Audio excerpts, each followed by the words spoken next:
ගොඩක් අය අනාගතය ගැන සිහින මවා ඉන්නවා. හැබැයි ඒ සිහින කරා යන්නට අද කරන්න ඕනි දේවල් කරන්න නැතු. අද කරන්න ඕනි දේ හෙටට කල් දානවා. හෙට කරන්න ඕනි දේ ඊළඟ දවසට කල් දානවා. එහෙම කල් දදා එයා මම මෙහෙම කෙනෙක් වෙනවා, මම මෙහෙම කරනවා කියලා කතා කර කර ඉන්නවා. සිහින මවා ඉන්නවා. එයාට කවදාවත් ඒ දකින්න සිහිනය සැබෑවක් කරගන්න බෑ.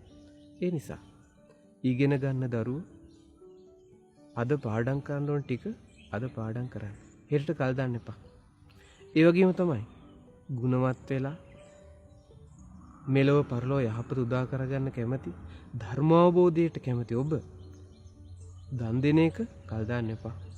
සිල් රකින්න එක කල් දාගන්න එපා. භාවනා කරන එක හෙටට කල් දාන්න එපා. ඒ වගේම දෙමව්පියන්ට සලකන එක, සෑය බෝධිය වඳින එක, ධර්මයේ හැසිරෙන කටයුතු හෙටට කල් දාන්න එපා. අද මැරෙයිද කවුද දන්නේ? ඒ හින්දා කවදාවත් සිහින මවමව ඉන්න එපා. ඒ සිහින කරා යන්නට, ඔබේ හිතේ තියෙන ඉලක්ක කරා යන්නට අද කරන්න ඕන දේ අදම කරන්න. නැත්තම් ගොඩාක් පසුතැවෙන්න වේවි.